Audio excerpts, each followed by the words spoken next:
எனது அன்பு நேயர்களே வணக்கம். உலகெங்கும் வாழும் பாபு சயின்டிபிக் ஆஸ்ட்ராலஜி சேனலின் ரிஷப ராசி அன்பர்களே, உங்களை டிசம்பர் 2024 பொது பலன்களுக்கு அன்போடு வரவேற்கின்றேன்.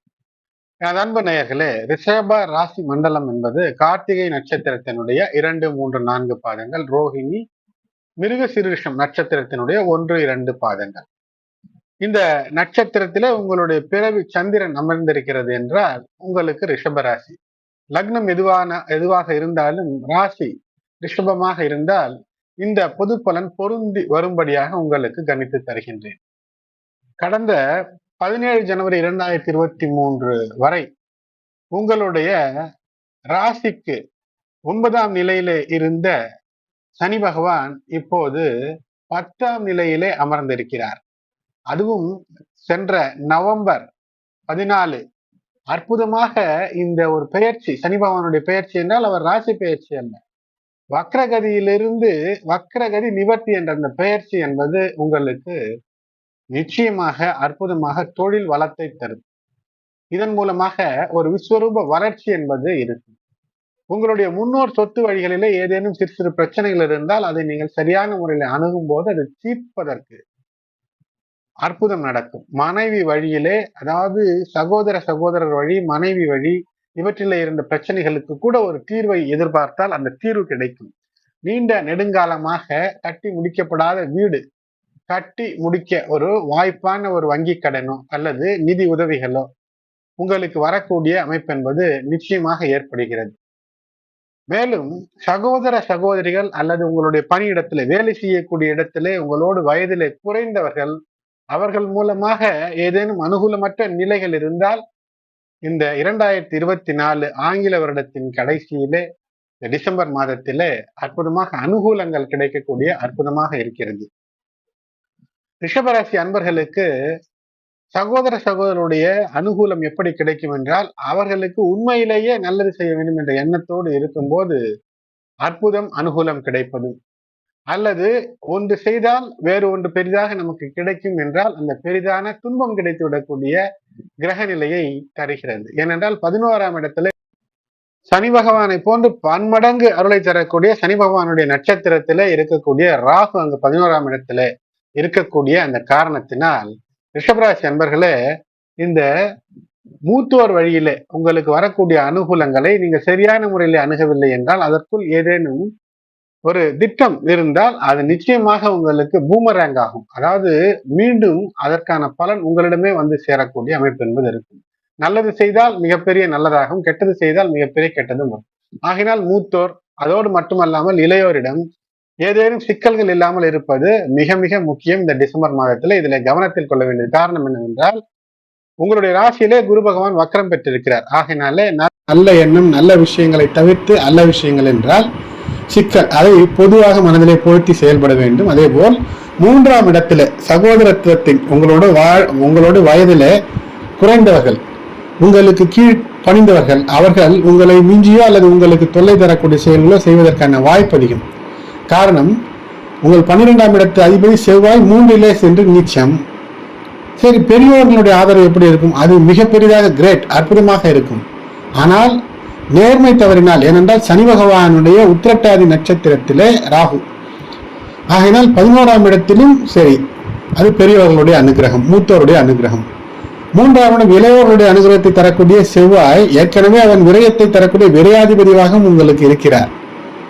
வாழ்க்கை துணை அந்த நிலையிலும் கூட நீங்கள் சற்று கூடுதல் கவனத்தோடு இருக்க வேண்டும்.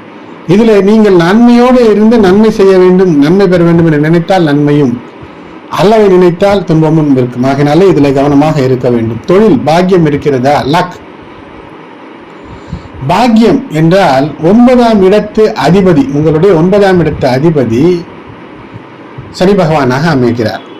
இந்த 9ஆம் இடத்து சனி பகவான் அவர் இப்போது ஆட்சி பெற்று மூல திரிகோணம் பெற்று இருக்கிறார். ஆகினாலே நிச்சயமாக நேர்மறையான சாத்வீக முயற்சிகளிலே மிகப்பெரிய அதிர்ஷ்டம் காத்திருக்கிறது. காரணம், நவம்பர் 14லேயே சனி பகவான் அவர் வக்ரகதியிலிருந்து நிவர்த்தியும் ஆகிவிட்டார். ஆகினாலே இதுவரை பாக்கிய குறைச்சல் போன்ற இருந்த நிலை நவம்பர் 14 வரை சில சமயங்களில் வீட்டிலே உங்களுடைய மூத்தோருக்கு உடல்நல குறைவோ தாத்தா பாட்டி போன்ற நிலையில இருப்பவர்களுக்கு பிரச்சனையோ அல்லது அவர்களுக்கு இருக்கக்கூடிய உடல்நிலையின் காரணமாக ஏற்பட்ட அசௌகரியங்களோ அல்லது செலவுகளோ அவை தீர்ந்து இப்போது அலைச்சலிலிருந்து மீண்டு இப்போது பாக்கிய நிலையை இந்த சனி பகவான் 9ஆம் இடத்து அதிபதி 10ஆம் இடத்திலே அவர் மூலத்திரிகோணம் ஆட்சி ஆகையினாலே நிச்சயமாக அதிர்ஷ்டம் இருக்கிறது.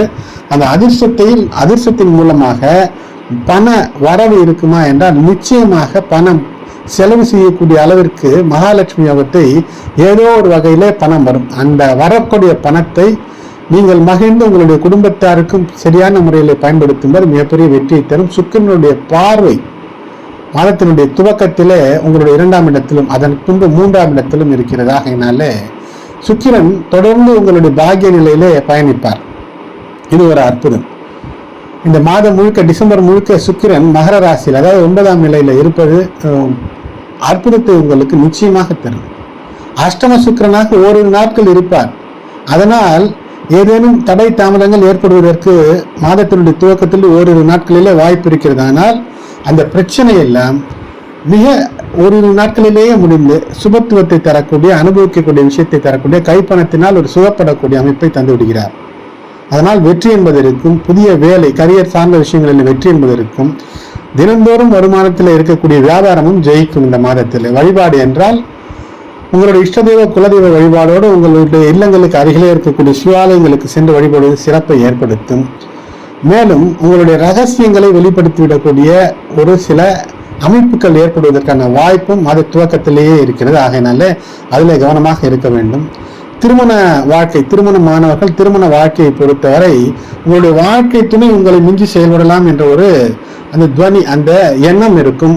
இதனால் ஒரு முரண்பட்ட போக்கு ஏற்படும். ஆகையினால் கோவப்படாமல் வீண் விவாதத்தை தவிர்த்து விட்டு கொடுத்து செல்வது, பெரியவர்களுடைய பேச்சை அனுசரித்து செல்வது, இவையெல்லாம் அல்லது ஈகோவிலிருந்து வெளிவரும்போது வெற்றிக்கான வழி தானாகவே இருக்கும். நான் தான் பெரிது என்ற மனப்பான்மை எங்கு ஏற்படுகிறதோ அங்கேதான் அந்த ஈகோ இருக்கக்கூடிய இடத்தில் தான் துன்பம் துவங்கும். ஆகையினால் ஈகோவை விடும்போது துன்பம் அகலும்.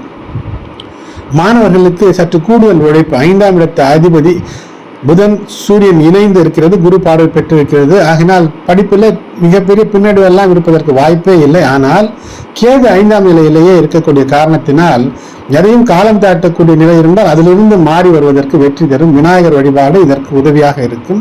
ஞாபக சக்தி அதிகரிப்பதற்கான பயிற்சிகளை செய்வது வெற்றியை தரும். சூரியன் எழுவதற்கு முன்பு எழுந்து படிப்பது மிகப்பெரிய வெற்றிக்கான வழியை தரும். காதல் திருமணம் செய்ய வேண்டும் என்று இருப்பவர்களுக்கு எதிர்பார்ப்பு சற்று கூடுதலாக இருக்கும். அந்த எதிர்பார்ப்பின் காரணமாக ஏதேனும் ஒரு அதாவது திருப்தியற்ற நிலை கூட உருவாகலாம். இதை தவிர்த்தால் தான் இங்கு வெற்றி இருக்கும். அது மட்டுமல்ல சந்தேக நிலை, இந்த சந்தேகத்தினால் நிம்மதி கெடும். ஆகினால சந்தேகங்கள் எது ஏற்பட்டாலும் பேசி தீர்த்துக் கொள்வது சிறப்பை ஏற்படுத்தும். உடல் நலத்தை பொறுத்தவரை நல்ல ஒரு குட் இம்யூனிட்டி என்று சொல்ல வேண்டும். எதிர்ப்பு சக்தி நிச்சயமாக நன்றாக இருக்கும். ஆனால் நரம்பு தசை போன்ற விஷயங்களில் 40 வயதிற்கு மேற்பட்டவர்களுக்கு ஏற்படக்கூடிய அலர்ஜி இவற்றை உடனடியாக மருத்துவம் செய்து கொள்வது சிறப்பு. உடல் நலம் சீராக இருக்க வேண்டும் என்றால் உடல் நலம் சீராக இருந்தாலும் வாகன ஓட்டும் சமயங்களிலே அல்லது ஹெவி எக்யூப்மெண்ட்ஸ் பயன்படுத்தும் சமயங்களில் கூடுதல் கவனம். ஏனென்றால் அடிபடுவதற்கு இரத்த காயம் ஏற்படுவதற்கான சில வாய்ப்புகளை சிலருக்கு கிரகநிலைகள் காட்டும். உங்களுடைய பிறவி ஜாதகத்திலும் செவ்வாய் நீச்சம் பெற்றிருந்தால் பிரச்சனை இல்லை. ஆனால் செவ்வாய் முரண்பட்ட நிலையிலே உங்களுடைய சுய ஜாதகத்தில் இருக்கும்போது செவ்வாய் இப்போது நீச்சம் பெற்று வக்கரம் பெறக்கூடிய சமயத்தில் சற்று கூடுதல் கவனம் என்பது தேவை. அந்த நேரங்களே சந்திராஷ்டம தினங்கள், இந்த சந்திராஷ்டம தினங்கள் என்றாலே சற்று கூடுதல் கவனம் சில விஷயங்களிலே தேவை. எந்த விஷயம்? பயணம், நீண்ட நெடுந்தூர பயணங்கள் செய்கிறீர்கள் என்றால் இப்போது அதிலே சற்று கூடுதல் கவனம் நிச்சயமாக உங்களுக்கு தேவை. காரணம், இரவு நேர பயணங்களின் போது தேவையற்ற அசௌகரிய நிலைகள் ஏற்படுவதற்கான வாய்ப்பு என்பது இருக்கும். ஆகையினாலே அவற்றை தவிர்ப்பது நல்லது. புதிதாக ஒரு விஷயத்தை துவங்குவது என்பது சந்திராஷ்டம நாட்களிலே முற்றிலும் தவிர்ப்பது, புதிய ஒப்பந்தங்கள் தவிர்ப்பது, இவை நல்லது. அத்தியாவசியமாக செய்ய வேண்டும் என்றால் கூட நல்ல ஒரு குருவினுடைய ஆலோசனை கேட்டு செய்வதுதான் சிறப்பை ஏற்படுத்தும். ஆகையினால் சந்திராஷ்டம தினங்கள் என்றால் உங்களுக்கு இந்த மாதத்தில் மாத துவக்கத்தில் ஒரு சந்திராஷ்டமம், வருடம் முடியும் போது, ஏனென்றால் இந்த மாதம் முடிவதும் வருடம் முடிவதும் இணைந்தே நடக்கிறது. ஏனென்றால் இது டிசம்பர் 2024. ஆகையினாலே மாத துவக்கத்தில் 12/2/2024 அதாவது டிசம்பர் 2ஆம் தேதி அதிகாலை 3:45 அதிகாலை 3:45 உங்களுக்கு சந்திராஷ்டம் துவங்குகிறது. அந்த 3:45 AM அது முதல் டிசம்பர் 4 அன்று இரவு 11:19 11:19 PM வரை உங்களுக்கு சந்திராசிரமமாக இருக்கிறது. ஆகினாலே 2, 3, 4 இந்த தினங்கள் முழுவதுமாகவே சந்திராசிரமமாக அமைகிறது. ஆகையினாலே இதில் நீங்கள் கூடுதல் கவனத்தோடு இருப்பது சிறப்பை ஏற்படுத்தும். அதேபோல் மாதத்தினுடைய கடைசியில 29/12 டிசம்பர் 29 இரவு 11:22 PM முதல் ஜனவரி 1, 2025 புத்தாண்டு துவக்கம் அந்த அதிகாலை 6 மணி வரை இருக்கிறது. ஆகையினாலே 30, 31 ஆகிய 2 தினங்களும் இந்த மாதத்தினுடைய கடைசியில சந்திராசிரமம்.